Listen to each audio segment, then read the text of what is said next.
ನಮ್ಮಪ್ಪಯ್ಯನಿಗೆ ಇರುವಂತಹ ಪ್ರೀತಿಯನ್ನು ಲೋಕ ಸುಲಭವಾದ ಮಾತಿನಲ್ಲಿ ರಾಮ ವ್ಯಾಮೋಹ ಅಂತ ಆಡಿಬಿಡಬಹುದು.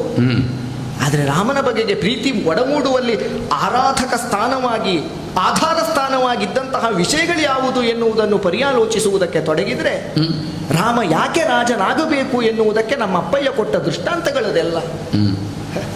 ಅಣ್ಣ, ಇಂತಹ ನಿರ್ಮಲ ತತ್ವ ಕೇವಲ ಹುಟ್ಟಿಸಿದ ಅಪ್ಪ ಆಡಿದ್ದಾನೆ, ಹಡೆದ ತಾಯಿ ಆಡ್ತಾಳೆ, ವರ್ಣಿಸ್ತಾಳೆ. ನಿನ್ನ ಜೊತೆಯಲ್ಲಿ ಹುಟ್ಟಿದ ತಮ್ಮನಾಗಿ ನಾನು ಅಣ್ಣ ಅಣ್ಣ ಅಂತ ಪ್ರೀತಿಯ ಭಾವವನ್ನು ಭಾವುಕನಾಗಿ ಮಾತಾಡ್ತೇನೆ ಎನ್ನುವ ದೃಷ್ಟಿಯಿಂದ ಅಲ್ಲ ಅಣ್ಣ. ಧರ್ಮ ಎನ್ನುವ ಎರಡಕ್ಷರಕ್ಕೆ ವಿಸ್ತಾರವಾದ ಎಷ್ಟು ಅರ್ಥವನ್ನೂ ನಾವು ಆಡುವುದಕ್ಕೆ ಸಾಕಾಗುತ್ತದೆ. ಭಾವುಕರಿಗೆ ರಾಮ ಎಂಬ ಎರಡೇ ಅಕ್ಷರ ಸಾಕು, ಅದೇ ಧರ್ಮ. ರಾಮ ಆಡಿದ್ದು ಧರ್ಮ, ರಾಮ ಮಾಡಿದ್ದು ಧರ್ಮ. ಆದ್ದರಿಂದ ರಾಮನನ್ನು ಬಿಟ್ಟರೆ ಧರ್ಮವನ್ನು ಬಿಟ್ಟಂತೆ ಅಣ್ಣ. ಅಂತಹ ನಿರ್ಮಲತ್ವವನ್ನು ಕಂಡಂತಹ ಋಷಿಗಳಿದ್ದಾರೆ, ಅಂತಹ ನಿರ್ಮಲತ್ವವನ್ನು ಕಂಡ ತಂದೆಯ ಸಂಕಲ್ಪ ಉಂಟು, ಅಂತಹ ನಿರ್ಮಲತ್ವವನ್ನು ಕಂಡಂತಹ ಪ್ರಜೆಗಳು ಆ ಅನುರಾಗದಿಂದ ಎಲ್ಲಿಯವರೆಗಣ್ಣ. ನಾನು ಪ್ರತ್ಯೇಕ ಏನು ಹೇಳುವುದು ಹೇಳು. ಅಯೋಧ್ಯೆಯ ಬಂಜೆಯರೆಲ್ಲ ಪುತ್ರವತಿಯರಾದ ದಿನ, ಬಂಜೆಯರೆಲ್ಲ ಮನೆಯಲ್ಲಿ ತೊಟ್ಟಿಲು ಕಟ್ಟಿ ತೂಗಿದ್ದು ಯಾವ ದಿನ? ಅಯೋಧ್ಯೆಯ ಅಂತಃಪುರದಲ್ಲಿ ರಾಮ ಹುಟ್ಟಿದ ದಿನ ಅಣ್ಣ. ಯಾವ ಹೆಣ್ಣಿಗೆ ಬಂಜೆಗೂ ತಾಯ್ತನವನ್ನು ಕೊಡಬಹುದಾದಂತಹ ಆ ವ್ಯಕ್ತಿತ್ವ, ಅದು ಪ್ರಪಂಚವನ್ನು ಆಳುವ ವ್ಯಕ್ತಿತ್ವ ಅಣ್ಣ. ಈ ದಿವಸಕ್ಕೆ ಪ್ರಪಂಚ ಆಳುವವ ನೀನಲ್ಲ ಅಂತಾದರೆ, ನಿನ್ನಂತಹ ನಿರ್ಮಲತೆಯ ವ್ಯಕ್ತಿತ್ವಕ್ಕೂ ಪ್ರಪಂಚವನ್ನು ಆಳುವಂತಹ ಯೋಗ್ಯತೆ ಇಲ್ಲ ಎನ್ನುವ ಹಾಗೆ 14 ವರ್ಷ ಅಲ್ಲ 14 ದಿನ ಆದರೂ ಹೊರಗಡೆ ಇರಬೇಕಾದಂತಹ ಸ್ಥಿತಿ ಬರ್ತದೆ ಅಂತ ಆದರೆ, ಅದೇ ವಂಶ ಪದ್ಧತಿ, ಅದೇ ವಂಶದ ಸೂತ್ರ ಅಲ್ವೋ, ಜ್ಯೇಷ್ಠ ರಾಜನಾಗಲೇಬೇಕು. ಇಲ್ಲದಿದ್ದರೆ ಆ ಕರ್ತವ್ಯ ಲೋಪಕ್ಕೆ ನಾವು ಎಲ್ಲಿ ಪ್ರಾಯಶ್ಚಿತ್ತವನ್ನು ಹುಡುಕುವುದು ಹೇಳೋಣ? ಇಲ್ವಲ್ಲ, ಸಾಧ್ಯ ಇಲ್ವಲ್ಲ. ಅಯೋಧ್ಯೆಯಲ್ಲಿ ಧರ್ಮ ಹಾಳಾಗುತ್ತದೆ ಅಣ್ಣ. ಯಾಕೆ? ಸಾಮಾನ್ಯ ಪ್ರಜೆಗಳ ಭರವಸೆಯೇ ಒಡೆದು ಚೂರಾಗಿ ಹೋಗ್ತದೆ. ರಾಮನಂತಹ ವ್ಯಕ್ತಿತ್ವಕ್ಕೆ ಆಳುವ ಯೋಗ ಇಲ್ಲ ಅಂತಾದ್ರೆ ಧರ್ಮ ಯಾಕೆ ಬೇಕು ಅಂತ ಪ್ರಶ್ನೆ ಮಾಡ್ತಾರೆ. ಅಯೋಧ್ಯೆಯ ಯಜ್ಞಶಾಲೆಯಲ್ಲಿ ಅಗ್ನಿಯನ್ನು ನಂದಿಸಿದ್ದಲ್ಲ, ಅಗ್ನಿಯೇ ನಂದಿ ಹೋದದ್ದು ರಾಮ ಹೊರಟ ದಿನ ಅಣ್ಣ. ಅಯೋಧ್ಯೆಯ ಪ್ರಜೆಗಳಿಗೆ ಯಜ್ಞ ಬೇಡವಾಗಿದೆ. ಅಯೋಧ್ಯೆಯ ಹೆಂಗಳೆಯರೆಲ್ಲ ಕಣ್ಣೀರ್ಗರೀತಾ ಇದ್ದಾರೆ, ಸುಮಂಗಲೆಯರು. ಯಾಕೆ? ಮಾತೆ ಸೀತೆಯನ್ನು ಕಂಡು.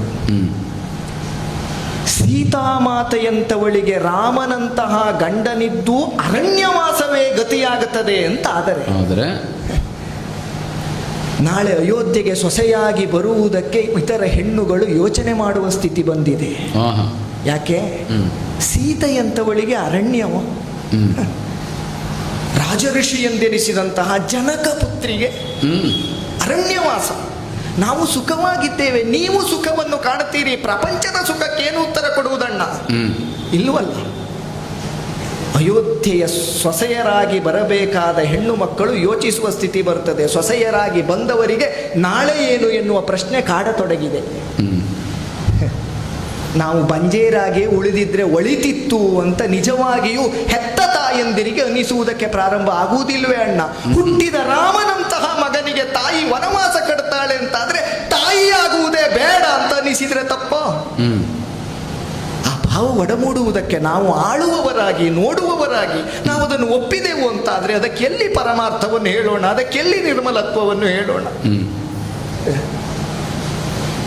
ರಾಮನಂತಹ ಮಗನನ್ನು ಪಡೆದ ದಶರಥ ಚಕ್ರವರ್ತಿಯೂ ಕೊನೆ ಕಾಲದಲ್ಲಿ ನೀರು ಹನಿಸುವವರಿಲ್ಲದೆ ಪ್ರಾಣ ಬಿಡುತ್ತಾನೆ, ರೋದನ ಮಾಡುತ್ತಾನೆ, ಅಳುತ್ತಾನೆ, ಪಾದ ಹಿಡಿಯುತ್ತಾನೆ ಎನ್ನುವ ದೀನಸ್ಥಿತಿ ಬರ್ತದೆ ಅಂತಾದ್ರೆ ನಮಗೆ ತಂದೆತನ ಬೇಡ ಅಂತ ಕಂಡ್ರೆ ತಪ್ಪೋ ಅಣ್ಣ? ಒಬ್ಬ ರಾಮ ದೂರ ಆಗುವುದರಿಂದ ಪ್ರಪಂಚದ ಧರ್ಮ ಹಾಳಾಗಿದೆ, ಪ್ರಪಂಚದ ಅರ್ಥ ಹಾಳಾಗಿದೆ, ಪ್ರಪಂಚದ ಕಾಮ ಹಾಳಾಗುತ್ತದೆ ಅಣ್ಣ. ವಂಶದ ಯಾವ ನಿರ್ಮಲತೆ ಉಂಟೋ ಅದು ಎಲ್ಲಿ ಪುಂಖಾನುಪುಂಖವಾಗಿ ಹರಿದು ಪರಂಪರೆಯಾಗಿ ರಾಮ ಎಂಬ ಒಂದು ಭವ್ಯವಾದ ಆಕೃತಿಯನ್ನು ತಾಳಿದೆಯೋ ಅಣ್ಣ, ಆ ಪಾದವನ್ನು ಹಿಡಿದದ್ದು ಸುಮ್ಮನೆ ಅಲ್ಲ. ನಾನು ಕೇವಲ ಅಣ್ಣನ ಪಾದ ಅಲ್ಲ, ಅದು ಬಾಂಧವ್ಯದ ನೆಲೆಯ ಪಾದ ಮಾತ್ರ ಅಲ್ಲ, ಅದು ಭವ್ಯತೆಯಿಂದ ಕೂಡಿದ ಪಾತ್ರ, ದಿವ್ಯತೆಯಿಂದ ಕೂಡಿದಂತಹ ಪಾದ. ಯಾಕೆ ಬಲ್ಲೆಯ? ಶಿಲೆಯನ್ನು ಮುಟ್ಟಿದರೆ ಶೀಲವತಿ ಎದ್ದು ನಿಲ್ತಾಳೆ.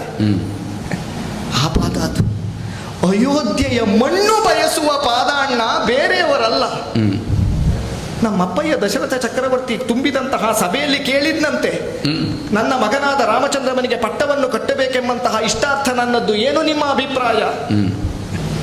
ಪ್ರಜೆಗಳು ಒಂದೇ ಧ್ವನಿಯಿಂದ ಆಡುತ್ತಾರೆ, ಲೋಕನಾಥೋಪಮಂ ರಾಮಂ ಅಕಾಮಯತ ಮೇದಿನಿ. ಅಷ್ಟ ದಿಕ್ಪಾಲಕ ಸದೃಶವಾದ ಯೋಗ್ಯತೆಯಿಂದ ಕೂಡಿದಂತಹ ರಾಮನನ್ನು ನಾವಲ್ಲ, ಅಯೋಧ್ಯೆಯ ಭೂಮಿಯೇ ಕಾಣಿಸುತ್ತಿದೆ ನನಗೆ ರಾಜ ಆಗಲಿ, ನನಗೆ ರಾಜ ಆಗಲಿ. ಕೇವಲ ಭರತನ ಭಾವುಕತೆ ಮಾತ್ರ ಅಲ್ಲ ಅಣ್ಣ, ಅಯೋಧ್ಯೆಯ ಪ್ರಜೆಗಳ ಕಣ್ಣೀರು ಮಾತ್ರ ಅಲ್ಲ ಅಣ್ಣ.